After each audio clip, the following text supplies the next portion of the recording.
은혜 다시 일어서게 하는 힘 48번째입니다. 오늘 하늘땅 교회는 10살 생일입니다. 상황이 이래서 더 분위기를 연출하거나 만들어낼 수 없을 뿐 여전히 우리는 건재하고 여전히 우리는 예배할 수 있다는 이것이 우리가 지금까지 걸어오면서 얼마나 단단하고 얼마나 우리가 그래도 보이지 않게 아무 변화 없는 속에서도 한 영혼이 세워져서 예배자로 살아가고 있는지 그만큼 저와 여러분이 다 같이 자라는 시간이었음에 틀림없습니다. 지금도 왜 새해가 시작하는 1월이나 꽃이 피는 봄날에 교회가 시작되었으면 너무 좋으련만 청승맞게 눈이 오는 이 겨울 12월 한 해의 끝자락이 되는 그날에 교회는 작은 아파트에서 몇몇이 옹기종기 모여서 찬양을 부르면서 그렇게 시작되었을까? 저는 지난밤 말씀을 준비하면서 제 마음에 그랬었구나. 물론 시작하게 하신 이는 하나님이시지만 12월에 주님이 하신 이유가 있다면 어떤 인생이든지 어떤 만물이든지 그 시작은 예수 그리스도가 오셔야만 시작될 수 있기 때문에 하늘 땅 교회와 우리는 그 예수님의 오심을 애드벤트 대강절 그때의 주님의 오심을 준비하면서 더구나 소망에 관하여 묻는 자들에게 대답할 것을 준비하기 위해서 10년 전에 이렇게 작은 후미진 곳에서 시작했구나 하는 깨달음이 마음 가운데 느껴집니다. 오늘 우리는 사랑과 나눔의 촛불을 밝혔습니다. 우리가 무엇을 사랑하고 나누어야 할까요? 저는 아기 예수님을 더욱 간절하게 어느 때보다도 기다리게 됩니다.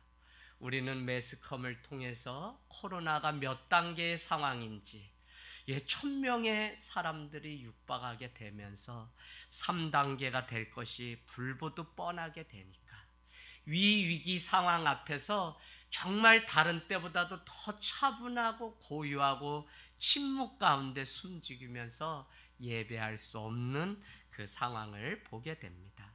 화려하고 떠들썩했던 성탄절은 점점 더 어둠과 긴장의 연속 속에 보낼 수밖에 없는 것이죠. 그런데 제가 오늘 이 말씀을 여러분에게 드리면서 사실 오늘 우리가 읽은 이 이사야 말씀은 예수 오시기 700년 전의 말씀인데 도시의 선지자였던 이 이사야를 통해서 주님은 우리에게 이미 이 세상은 주님이 오시기 전에 이 세상은 흑암이었다고 하는 사실을 우리에게 가르쳐주고 있습니다. 여러분, 우리가 신앙생활을 하면서 가장 중요한 진리 중에 하나는 그분이 오시기 전에 이 세상은 여전히 흑암이었고 우리 삶 가운데 그분이 빛으로 오시지 않는 한 우리는 여전히 흑암 가운데 사는 것이라는 것. 그래서 내가 화려한 집도 있고 내놓을 스펙도 있고 자랑할 만한 자녀가 있을지라도 그것이 중요한 것이 아니라 내 인생 가운데 빛이 있느냐 하는 그것.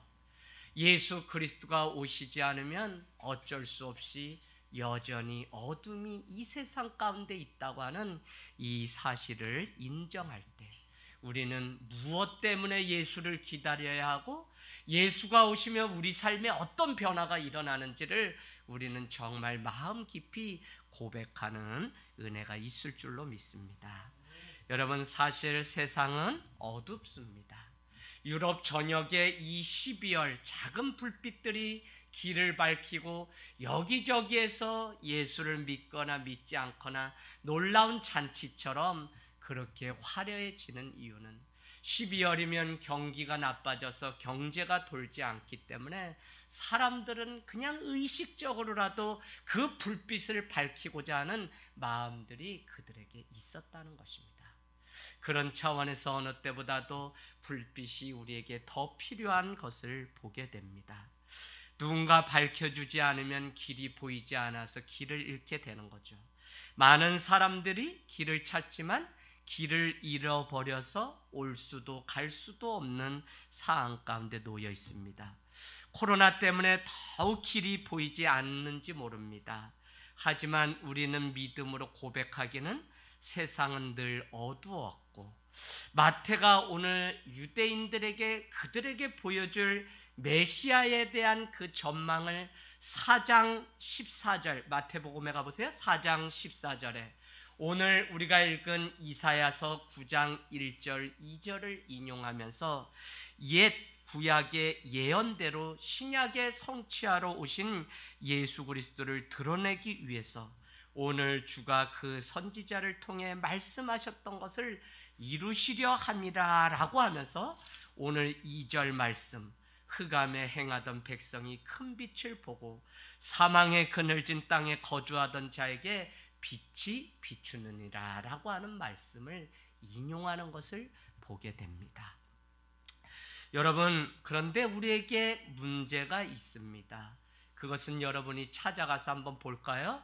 요한복음 1장 9절, 1장 9절 10절. 저는 이 빛이 언제 왔는지 이미 세례 요한을 통해서 우리에게 들려주었고, 이미 요한을 통해서 우리에게 들려주셨던 이 말씀, 1장 9절 10절 같이 한번 읽겠습니다. 시작. 참 빛 곧 세상에 와서 각 사람에게 비추는 빛이 일어나니 그가 세상에 계셨으며 세상은 그로 말미암아 지은 바 되었으되 세상이 그를 알지 못하였고. 아멘. 여러분, 주님은 이미 우리가 의식하기도 전에, 아니 우리가 예수를 믿는다고 고백하기 이전에, 아니 이 땅 가운데 이미 빛으로 오셨다는 것입니다. 그런데 문제는 어디에 있냐면 많은 사람들이 그 빛이 온 것을 알지 못하고 빛을 보지 못하는 것이 문제라는 것입니다. 그래서 우리는 빛으로 오신 주님을 만난다는 것이 얼마나 중요한 것인지 우리 가운데 고백하게 됩니다. 물론 빛이 없고 어둡다는 것, 흑암 옆에 여러분이 한번 표시해 놓으실래요? 성경이 말하는 그 흑암이라고 하는 것 9장 2절은 흑암은 여러분 죄악과 또 무지, 깨닫지 못하는 무지가 같이 있는 것이 흑암입니다. 여러분, 오늘 빛이 임하였는데 무지하여서 느끼지도 못하고 보지 못하기 때문에 우리가 죄를 짓는 것을 여러분은 볼 거예요. 하나님이 내게 이미 모든 은혜를 다 베푸셨는데 우리는 이것이 은혜인 줄 모르기 때문에 우리는 여전히 불평과 불만 속에 죄를 짓는 것. 저는 우리가 깨닫고 느끼고 만지고 사랑한다고 고백할 수 있는 것조차도 우리의 힘이 아니라 주님이 우리에게 부어주신 그 은혜 때문에 감당할 수 있다는 사실을 오늘 말씀을 준비하면서 더욱 깨닫게 됩니다. 무지와 악이 가득한 그 흑암 가운데 사니 그 백성들이 사는 자리는 오늘 9장 2절처럼 그늘진 땅에 살 수밖에 없다는 것입니다. 그렇다면 왜 오늘 빛이 필요하다고 우리에게 말씀하고 있는 것입니까? 이사야서 8장 20절에서 22절로 한번 가볼까요? 20절에서 22절 제가 한번 읽도록 하겠습니다. 마땅히 율법과 증거의 말씀을 따를지니 그들이 말하는 바가 이 말씀에 맞지 아니하면 그들이 정녕 아침빛을 보지 못하고, 아침빛을 보지 못하고 표시해 놓으세요.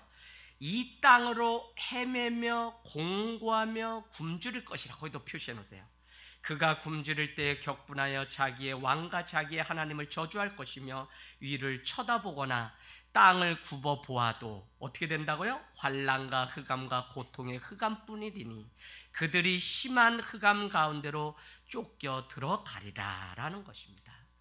여러분, 인간이 그와 같이 율법을 지키며 20절이 그렇게 자기의 노력으로 빛을 찾으려고 하지만 결국은 아침 빛을 보지 못함으로 인해서 어떻게 해요? 그들 가운데 왕을 저주하고 원망하는 일들이 생긴다는 것입니다. 그러면서 그는 저기 하늘 위를 쳐다보고 22절에는 땅을 굽어보아도 여전히 그들의 생각과 소망과 열심과 달리 환난과 흑암과 고통이 여전히 기다리고 있다는 것을 우리에게 보여주고 있습니다. 그런가 하면 더 놀라운 것은 이 땅에 찾아온 것이 21절에 여전히 헤매며 여전히 공고하며 여전히 굶주림만 있는 이 땅. 이 땅 가운데 무엇이 지금 필요한 것이냐면 아침에 백성들이 빛을 보지 않으면 이와 같은 일들이 계속된다는 것입니다. 여러분, 빛이 너무 중요하죠? 인간은 이 빛을 찾아 끊임없이 노력하고 자기의 삶의 애씀과 수고를 아끼지 않는 것을 보게 됩니다. 땅을 굽어보지만 인간의 노력과 힘이 더하면 더할수록 우리라고 하는 존재는 헤매며 곤고하며 굶주림만 있다는 것입니다. 오늘 성경은 왜 그렇다고 우리에게 말씀하고 있냐면 아침 빛을 보지 못하고 자기 노력으로 살려고 하니까 결국 찾아오는 인간의 노력 뒤에는 헤매며 공고하며 굶주림만 우리 인생 가운데 찾아오는 것을 봐요. 그래서 어떤 인생이든지 신앙을 가지고 하나님을 믿는다고 우리가 고백할 때 놀라운 그 신앙의 고백 중에 한 가지는 무엇이냐면 이제는 더 이상 우리에게는 선한 것이 없고 우리가 지금 이룬 것이 다 이루었다고 해도 결국은 우리의 고백은 주님이 아니면, 주님이 나를 비춰주시는 그 빛이 아니면 살아갈 수 없고 우리 인간은 흑암의 자리에 앉을 수밖에 없다고 고백하는 것이 신앙이라는 것입니다. 여러분, 대한민국 사람들은 선천적으로 얼마나 열심히 살고 근면하게 살고 남보다 더 노력하고 잠자지 않는 것을 자랑으로 여기면서 사는지 모른다니까요. 그래서 더 여러분께 말씀드리기는 대강절에 우리가 기다리고 바라야 되는 것은 다른 것이 아니라 빛입니다. 빛. 흑암의 그늘 가운데 앉아있는 우리의 인생 가운데 정말 찾아와야 되는 것이 무엇이냐면 빛이 찾아와야 돼요. 우리의 노력으로 우리가 살아갔지만 여러분, 우리가 지금 이렇게 살고 싶어서 이렇게 살아요? 아니, 우리가 열심을 내지 않아서 코로나가 찾아옵니까? 아니요, 우리는 열심을 내고 열심히 살지만 문제는 무엇이냐면 여전히 빛이 찾아오기 전에 우리는 흑암 가운데 앉아 사는 백성이 될 수밖에 없고 사망의 그늘진 자리에 앉을 수밖에 없다고요. 그곳에 오늘 9장은 우리에게 소망, 누가 오시면 예수 그리스도가 오심을 우리에게 예표하면서 그 자리에 빛이 찾아와서 비춰주시겠다고 말씀하고 있는 것입니다. 저는 오늘 이 말씀을 통해서 우리의 인생 가운데 여러분의 삶과 가정 가운데 우리가 어디에 가든지 주님이 비추시는 빛이 여러분 가운데 더욱 임하기를 원합니다. 어떻게 우리가 노력하면 더 밝은 세상이 와야 하는데 결과가 이럴 수 있습니까? 인간 스스로 빛을 찾지만 더욱 어둠만 찾아온다는 의미입니다. 수고하고 애쓸수록 어둠만 짙어지는 것이 세상이라는 것입니다. 온 땅을 둘러보면 오히려 흑암만 가득하다는 것이죠. 우리는 이 흑암이라는 단어를 생각하면 이미 어디요? 창세기 1장 태초에 하나님이 천지를 창조하셨는데 2절에 가니까 흑암과 공허와 혼돈이 가득하더라. 거기에 하나님의 신이 운행하심으로 인해서 어떻게 해요? 빛이 있으라니 빛이 있었고 하나님이 보시기에 심히 좋았더라 라고 하는 말씀이 기록되어 있습니다.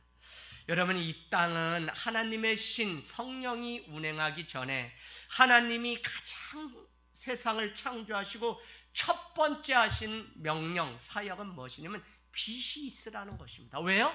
흑암, 공허, 혼돈이 가득하였기 때문에.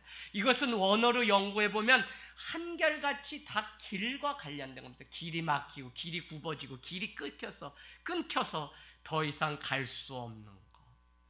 우리는 열심히 살고 노력하지만 때로는 우리의 삶이 혼돈과 기근과 지진과 이와 같은 어려움들이 우리 인생 가운데 흑암이 여전히 있는 것을 고백하지 않을 수 없다고요. 그 가운데 가장 중요한 것은 세상이 여전히 어둡고 사망의 그늘진 자리에 거주하는 것 같지만 그들에게 빅뉴스, 성탄절이 우리에게 주는 빅뉴스는 무엇이냐면 세상의 빛으로 오신 분이 계신데 그분이 예수 그리스도라는 것입니다. 할렐루야. 여러분, 신앙생활 오래 해도 우리가 빛이신 주님을 자기 인생 가운데 진정으로 만나고 고백하지 않으면 우리는 어떻게 해요? 여전히 어둠의 그늘 가운데 살게 돼요.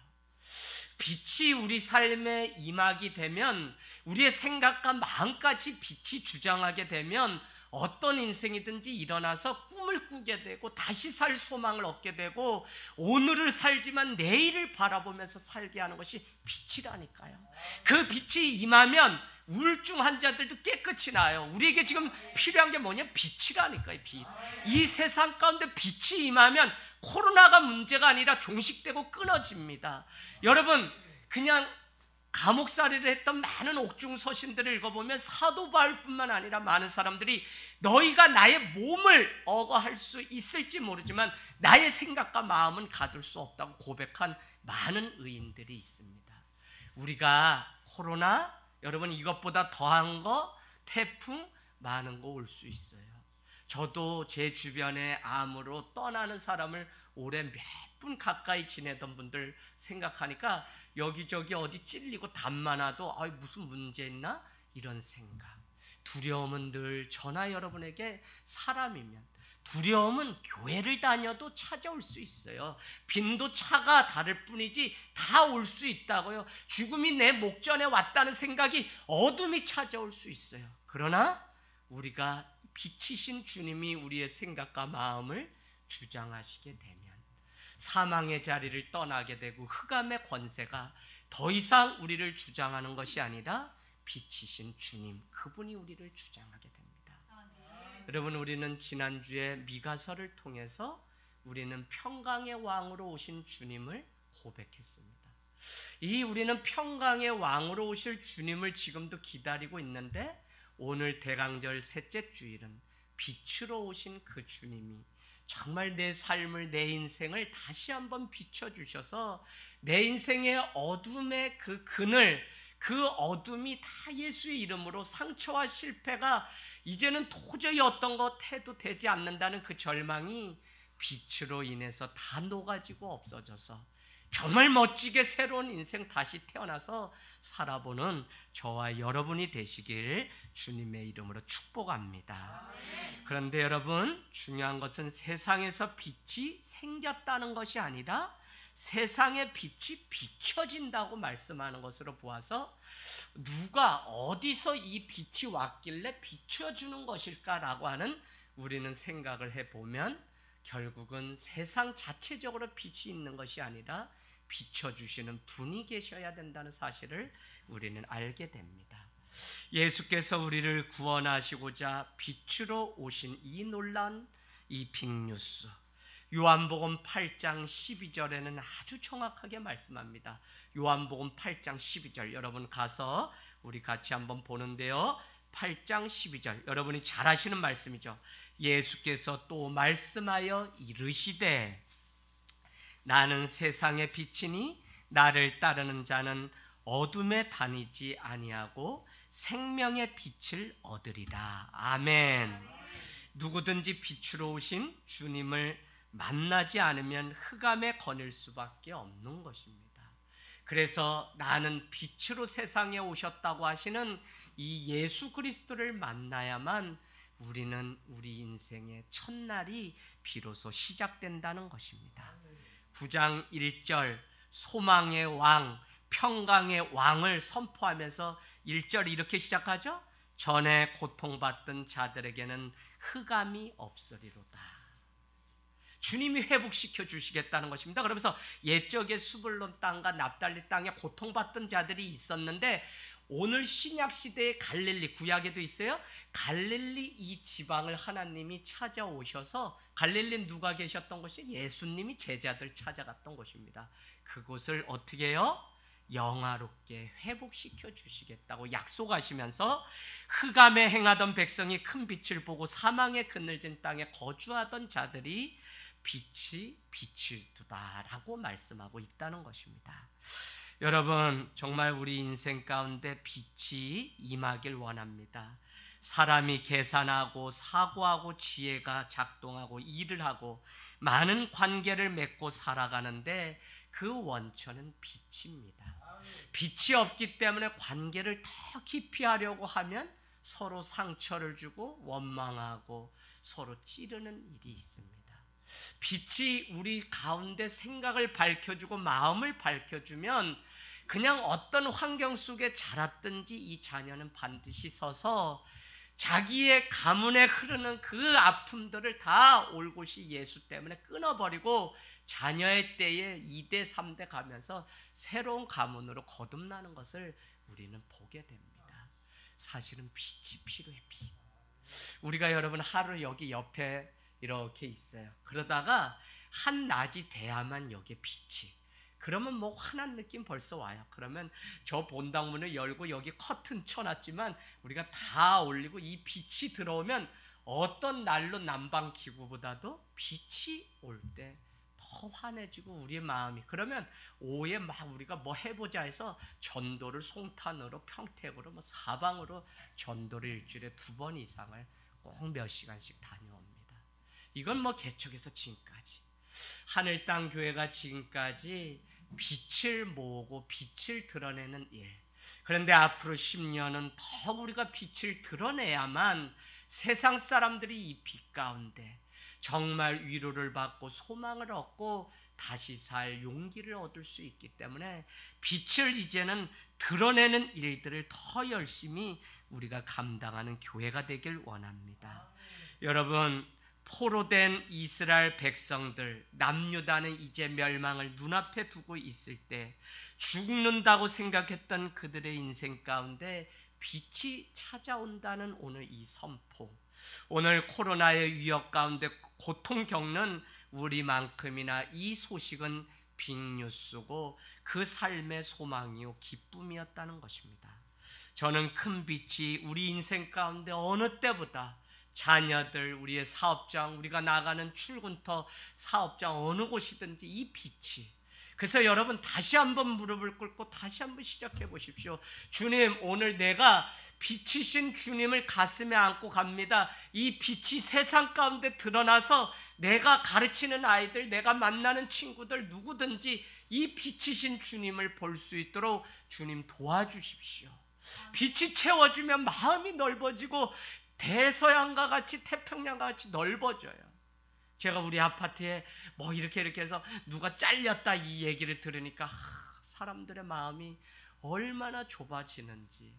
그냥 두면 되지 뭘 그냥 그들 다 어렵고 지금 힘든데 그걸 또 잔소리하고 인사를 하네 안 하네 별말 다 만들어냈겠죠. 인간이라는 존재들이 그냥 흑암 가운데 앉아서 좋게 보아야 좋게 볼 수가 없어요. 여러분, 우리가 그렇다고. 그러나 우리 가운데 빛이 찾아와서 임하게 되면 아무 소원이 없어요. 권사님, 저기 민재라는 애 있어요. 권사님 네예요, 그죠? 민재한테 요새 뭐 바라는 거 있나요? 예, 그래도 있나 봐요. 아직 확 얘기하는 거. 편사라 집사님 주한이한테 뭐 바라는 거 있어요 요새? 다 예뻐요. 정말 죽어봐야 안다니까. 죽어보잖아요. 살아있는 게 그냥 감사하고. 뭐 저도 사강 트렁크 위에는 그냥 교복 입도 잘 입었지만 아래는 다 우리 예상하면 그렇잖아요. 그냥 수업하는데 그게 그렇게 못마땅했는데 요새는 아들 말이 제 마음에 확 와닿아요. 아빠, 그냥 고등학교까지 다 의무 교육인데 내가 이것마저 안 하면 아빠는 의무 교육을 제대로 이행하지 않는 아들로 인해서 감옥수를 가야 되는데 그냥 이 정도만 협조하는 것도 아빠 감사하시고 오늘 치킨 사세요.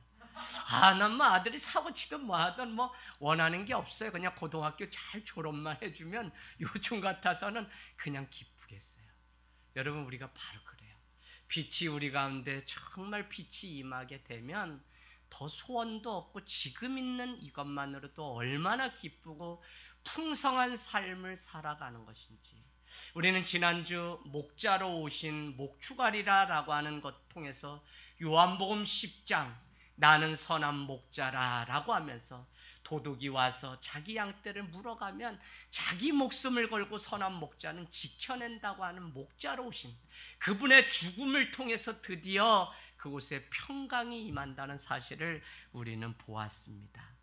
여러분, 지금이야말로 우리는 빛을 갖고 빛 가운데 걸어가고 누군가를 위해서 우리를 들을 수 있는 예수의 제자 되어 산다면 이곳 가운데 다시 평강의 왕이 임할 줄로 믿습니다. 세상 염려와 근심이 빛으로 다 없어지는 그 일들이 우리의 고백이 되고 간증이 될 때입니다. 그래서 빛 가운데 사는 삶이 너무 중요한데 우리 가운데 하나님은 어떻게 빛을 비추실 수 있는지 6절 말씀이 우리에게 가르쳐주고 있는 것이죠.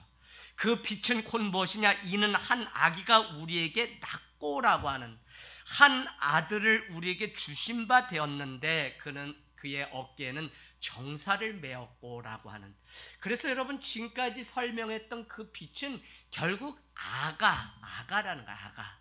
아가가 자체가 빛이고 그 아가가 빛을 가지고 이 땅 가운데 온다고 하는데 우리는 그 아가를 기다려야 되는데 그 아가가 누구죠? 바로 아기 예수님을 의미합니다.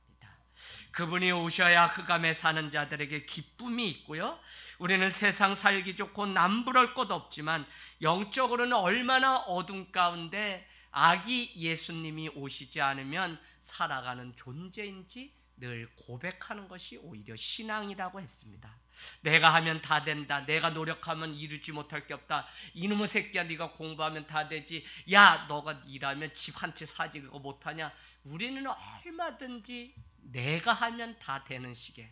그래서 하나님은 옆에서 보조 배터리처럼 우리를 조금만 해주는 존재 정도, 어려울 때 우리가 좀 더 찾는 존재 정도로 치부하지만 결코 우리의 노력 애쓰고 수고하면 공고와 배고픔과 굶주림만 기다리고 있을 뿐 우리에게는 아무런 것도 없다고 하는 것, 이게 신앙의 시작이라는 것입니다. 빛이 필요하지 않다고 생각할 것이고 여전히 어둠을 자기 능력을 쫓기 위해 수고를 아끼지 않고 허기지거나 탈진한 인생이 될 거라는 사실을 오늘 우리에게 가르쳐 줍니다. 지금 우리가 열심히 살지 않아서 이렇게 살고 있는 것입니까? 우리가 열심히 노력하지 않아서 코로나라고 하는 인류의 재앙이 다가온 것입니까? 그렇지 않다는 것이죠. 열심히 살지만 우리의 열심히 사는 이것으로 이 어둠을 해결할 수 없는 것이 우리 인간의 한계라는 것입니다. 쉽게 소망이 근심이 되고 절망이 되어 하루 앞을 생각하면 왜 우리는 이렇게 깜깜한 인생을 살아가는 것입니까? 빛이 우리 인생을 다 채우지 않았기 때문에 여전히 인생길을 찾아가고 여전히 어디로 가야 할지 모르고 여전히 미래가 불확실하기 때문에 우리는 고민하고 염려하는 삶을 사는 것을 보게 됩니다. 여러분, 우리가 왜 빛이신 예수 그리스도께 우리의 인생이 막히고 우리가 막다른 골목 가운데 우리 인생의 위기가 찾아왔을 때도 왜 말씀과 기도에 전무하며 하나님을 예배해야 됩니까? 왜 우리가 이 코로나 뒤에 숨지 말아야 됩니까?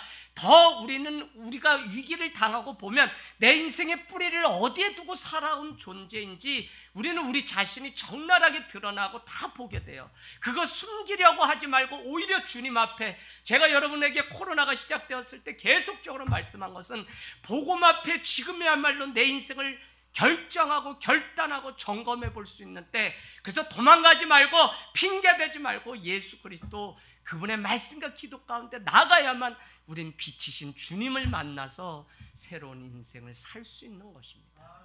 여러분, 코로나 이거 아무 문제 아니에요. 조심해야 됩니다. 제가 문제가 아니라는 것은 이것보다 더한 일도 우리는 경험했고 지금까지 살아오면서 죽음이 우리 목전에 우리의 일인 것처럼 살아온 인생이라고요. 그럼에도 불구하고 빛이신 주님이 우리를 붙들고 계시기 때문에 여기까지 왔고 살아가고 있는 것입니다. 여러분, 그 빛을 어느 때보다도 더 간절히 사모하는 삶이 되기를 원합니다. 우리 인생 아무것도 아니잖아요. 비바람 불면 우리 인생의 뿌리가 어떤지 튼튼한지 무너지는지 다 드러나잖아요. 여전히 자신을 속이고 여전히 세상의 빛으로 오신 주님을 바라보지 못한 채 자기의 노력으로만 살아가는 것을 전부로 여긴다면 사대 교회를 책망하셨던 주님의 음성을 들으십시오. 너희는 살았다 하며 이름은 가졌으나 사실은 실상은 죽은 자로다. 여러분, 육신이 깨어서 살아있다고 산 자 아니에요. 교회 다녔다고 산 자 아니라고요. 빛이 우리의 인생을 주장해서 이제는 어려움이 찾아와도 빛으로 우리의 인생의 발걸음이 가야만 우리 가운데 영원한 생명이 있는 것입니다.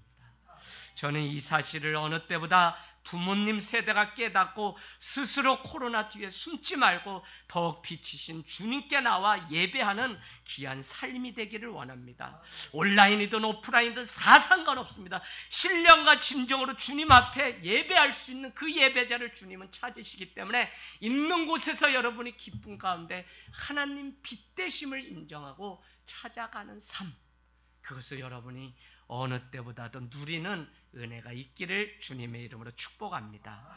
세상의 집도 돈도 명예도 우리를 지켜주지 못합니다. 오직 우리는 우리를 비추시는 주님의 빛을 보아야 살아납니다. 그래서 우리는 더욱 근심과 염려가 있어도 빛이신 주님을 예배해야 합니다. 어리석은 인생 건축자는 무너질 집을 열심히 찾고 짓습니다. 그러나 지혜로운 인생 건축자는 흔들리지 않는 영원한 집을 준비합니다. 더 빛으로 사는 일이 중요합니다. 여러분, 신학, 철학, 의학 무슨 공부를 하든지 다 시대사조라고 하는 트렌드, 그 정신이 있어요. 이 공부를 해보고 그냥 어느 정도 하면 뭘 깨닫게 되냐면 이 철학사조의 흐름에 따라서 신학이 나가고 음악이 나가고 미술이 나가고 다. 그래서 어느 날 공부를 하면 새끼줄 꿰듯 이것이 하나로 연결되면 거기서 오는 기쁨 때문에 학문을 하고 기뻐해요. 제가 신학을 공부하고 어느 날 이게 탁 물미가 터져서 보이기 시작한 게 뭐냐면 인간과 하나님의 능력, 이 교묘한 교차가 계속적으로 역사는 반복하고 있다는 거예요. 그 중에 하나, 인간이 교만해서 살만하면 그러다가 전쟁이나 흑사병 같은 게 나면 사람들은 완전히 손을 들고 주님을 찾아요. 정통주의, 오직 말씀이라고 하는 신학이 막 부흥의 대세가 일어납니다. 그러다가 또 살만하면 계몽주의와 같은 우리는 우리를 찾아야 돼, 나는 나야 라고 하면서 또 인간의 교만이 목을 쳐들게 됩니다. 그때 제2차 세계대전 원자폭탄이 히로시마에 터지게 되자 사람들은 또 주님 앞에 오직 말씀, 신정통주의라는 게 생기게 됩니다. 여러분, 인간은 끊임없이 이와 같이 반복하면서 그때마다 주님이 이 인류를 움직이시고 지구와 태양의 자전과 공존을 끊임없이 반복하시는 하나님의 그 은혜가 길가에 준비된 그거를 우리가 누리고 살아가는구나 라고 하는 사실을 고백하게 돼요. 여러분, 지금 무너진 것 같고 흑암이 온 것 같지만 여전히 이곳에 주님의 빛이 임하고 그 빛을 본 자는 사는 은혜가 있을 줄로 믿습니다. 2020년 대강절 우리가 기다리는 예수님은 빛으로 오셔서 이 세상을 흑암과 고통 속에서 건져주실 것입니다. 이것이 우리를 향한 하나님의 멋진 인생 계획입니다. 고통이 있다고 계속 주저앉으면 우리는 더 이상 빛을 보지 못하고 멀어집니다. 빛이라고 하는 것은 때가 있어요. 빛은 우리가 하루를 살아가도 이 빛이 이곳에 들어오는 때가 있습니다. 그러면 그 빛이 얼마나 좋은지 생각과 마음이 밝아지고 꿈이 생깁니다. 여러분 가정의 거실에 빛이 임하기만 해도 우리는 커튼을 활짝 열고 그 빛을 다 받기 위해서 막 이렇게 하는 액션들이 우리에게 있잖아요. 그런데 여러분, 그 빛은 시간이 지나면 다시 오지 않는 빛입니다.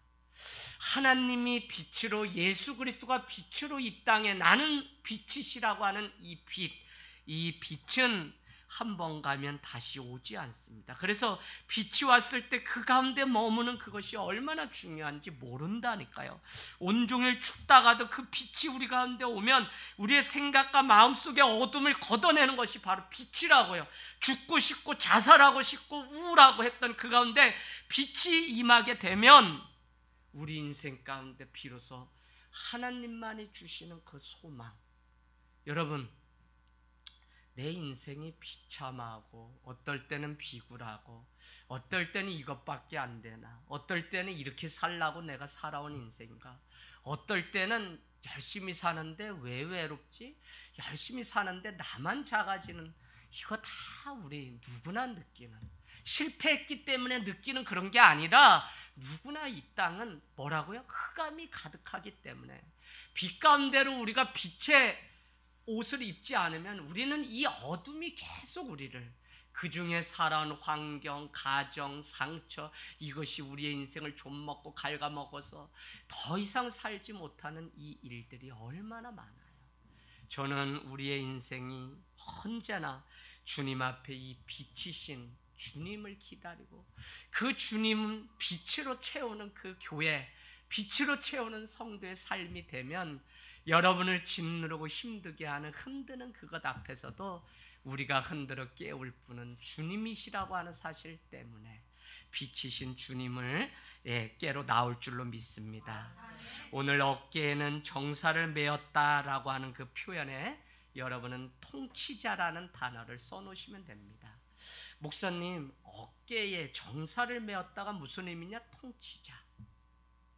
전에는 납달리와 스불론 땅에 흑암이 가득, 왜요? 이방 왕이 그들을 괴롭히고 조롱했기 때문에.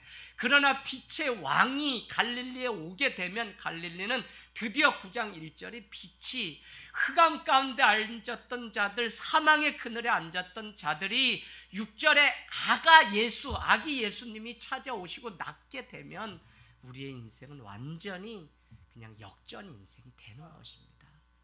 저는 지금도 얼마든지 예수 믿고 얼마든지 변화돼서 새로운 인생 이야기를 써갈 수 있다고 믿습니다. 할렐루야. 여러분, 내 인생 과거 보지 마시고, 과거는 그냥 은혜일 뿐이에요. 믿음의 눈으로 보면 앞으로 올 주님의 그 나라, 주님의 그 나라를 갈망하고 살아가기를 원합니다. 근데 오늘 중요한 것은 세상의 통치자와 달리 어깨에 정사를 맨 통치자로 오신 예수 그리스도를 구분하기 위해서 예수 그리스도에 대한 칭호를 4가지로 정의를 내리고 있습니다. 그 첫 번째가 뭐죠? 오늘 모사라, 기묘자라 라고 얘기합니다. NIV 버전은 이렇게 얘기합니다. Wonderful Counselor. 카운셀러는 우리가 상담하다는 거죠. 그래서 위대한 훌륭한 교사인 동시에 상담사. 여러분, 예수님 그분은 통치자로 이 땅에 오셔서 세상의 왕들은 군림하며 그들을 칼과 창으로 억압하지만 아기 예수님이 이 땅에 왕으로 오시게 되면 정말 헨리 나우엔의 고백처럼 예수님의 몸 전체가 귀였다라고 하는 것처럼 우리의 신음하는 작은 소리조차도 상담사가 되어주셔서 들어주시고 응답해 주시는 왕으로 오신다고요. 저는 우리의 말 못할 사연들, 아픔들이 있다면 정말 사람에게도 말할 수 있는 지체들이 있겠지만 우리는 1차적으로는 이 아픈 사정을 가지고, 이 외로운 이 근을 가지고 주님 앞에 가서 주님께 우리가 위로를 받고 해결함 받는 이 일이 또 신앙의 중요한 요소입니다. 여러분, 하늘 땅 교회가 10년 전에 개척할 때 여러분 빈손으로 아무것도 없이 오산에 내려와서 오죽 없으면, 물론 다 하나님이 계획이 있으셔서 너희 가정부터 세워라 해서 뭐 6개월, 7개월 저희 집이 예배의 첫 장소였습니다. 그런데 그곳에서 할 수 있었던 마음은 아주 단순한 한 가지, 뭐냐면 지금도 우리가 심플, 슬로, 스몰, 천천히 작고 단순하게 살 수 있는 이 마음만 우리 안에 준비된다면 우리는 얼마든지 들어주는 사역을 할 수 있다는 거예요. 요즘 바빠서 누군가의 가슴에 귀를 기울인 사역 안 하는 시대입니다. 일대 다로 교회에서 모이지 뭐 그냥 목사님이 그냥 세세하게 성도에 뭐 무슨 사정이 있는지 모르고 살아요. 솔직히 저는 그렇게 싫어요. 옛날부터 그런 교회에서 자라지도 않고. 그래서 제가 여러분의 가정들 뭐 이렇게 하면 교적부 뭐 박진경이 누구죠? 박진경 씨가 누구예요? 지금 기도하고 계시는 거예요? 일 났다. 왜? 제가 교적부 보고서 매일 박진경, 준희혁이 아버지, 쉘이 잡아야 되는데 이 어둠에 그냥 빛이 확 임해야 되는데 2020년 가기 전에 지금 이거저거 다 손발 들었다는데 빛이나 쉘이 막 임해라 그냥 맨날 밤마다 기도해요. 그와 같이 한 사람 한 사람조차도 가슴의 길을, 제가 그래서 집사님 늘 보면 그냥 씩씩하시고 열심히 오늘도 젬베 연주하고 다 그러고 가셨지만 그 마음 가운데 그늘이 있지 왜 없겠어요. 남편이 돌아와서 이제는 기도 응답이 올해가 가기 전에 됐으면 하고 그냥 이제는 반대가 아니라 동역자로 살기를 바라는 그 마음이 왜 없겠냐고요. 그래서 제가 그 교적부를 보면서 큰 남모르게 기도해요. 사랑하는 여러분, 정말 오늘 주님은 원더풀 카운셀러가 되셔서 우리 가운데 오셔서 좋은 상담자가 되어주시고 그분 앞에 우리의 사정을 하려면 주님께서 들으시고 응답해 주시는 줄로 믿습니다.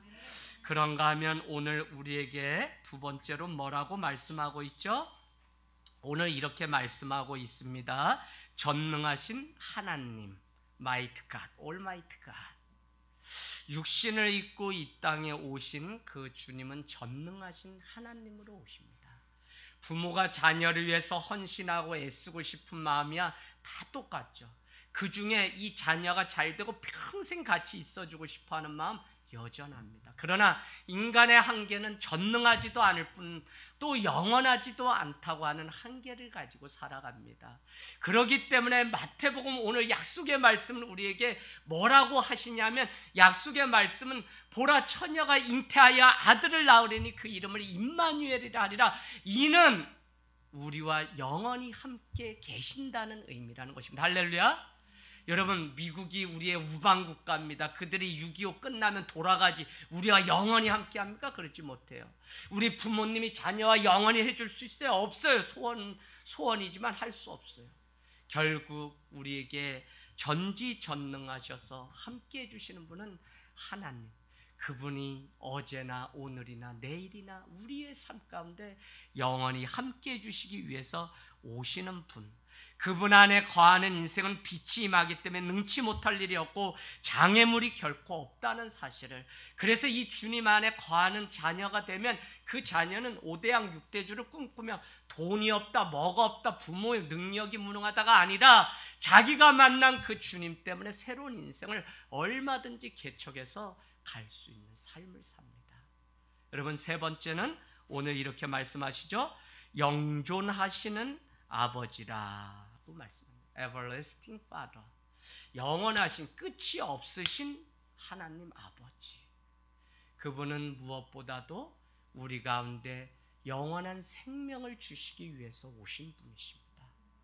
여러분, 우리가 죽는 겁니까? 두렵습니까? 아니요. 우린 죽지만 다시 사는 자고, 우리는 오늘 살던 이 천국의 삶이 왜 중요하냐면, 왜 땅에서도 하늘을 품고 사는 삶이 중요하냐? 땅에서의 삶이 하늘로 연결되기 때문에, 오늘 이 땅의 삶이 영원으로 연결되기 때문에 어느 신학자는 우리에게는 죽음이 없다, 우리에게는 이 땅의 삶의 연속성만 있을 것이다.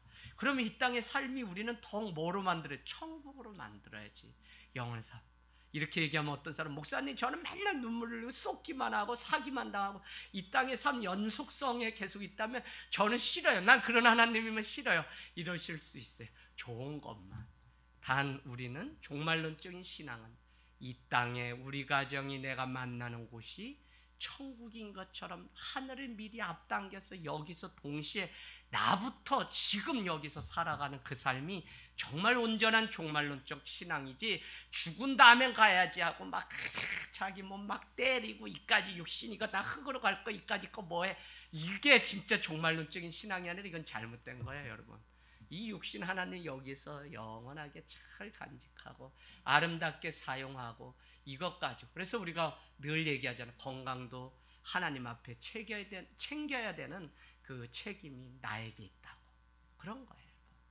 자, 마지막으로는 이렇게 말씀하고 있죠. 뭐라고요? 평강의 왕으로 오셨다고 말씀합니다. 세상의 통치자는 칼과 창으로 지금도 싸우고 있고 그렇게 하고 있죠. 파괴자로 온 거죠. 그러나 자신을 던져 인간을 섬기고 십자가에 달려 돌아가시고 자기를 내어주시기 위해서, 왜요? 평강을 지키기 위해서 선한 목자로 오신 그 주님. 결국은 누군가 죽어야지 누군가 살 수 있는 하나님 나라의 이 법칙 때문에 너는 날마다 나를 따르려거든 자기를 부인하고 자아를 날마다 죽이고 자기 십자가를 지고 따르라는 것입니다. 누구든지 섬김을 받고자 하려면 먼저 섬기는 자가 낮아져야, 죽고자 하면 살 수 있다고 우리에게 역설의 진리를 주님은 가르쳐주고 있는 것입니다. 여러분, 이 평강이 바로 예수 그리스도가 오셔야만 누릴 수 있는 것. 저는 오늘 이 말씀을 마치면서 우리 삶이 왜 이렇게 복잡하고 왜 이렇게 날마다 먼지가 일듯 일어나는 걸까? 그냥 사람 관계를 해도 그렇고 뭐 해도 그렇고 사람 말 들어봐도 그냥 얼마나 그 안에 그냥 사람을 미워하는 말이 그 안에 있는지. 요새는 사람 만나도 기분이 별로 안 좋아. 다들 마음이 그냥 콩알만하게 좁아져가지고 그냥 뭐 다 뭐 오이밭에만 가도 그 집 오이 딴 거죠? 어떻게 이런 식으로 다 색안경을 끼고 보는 거예요.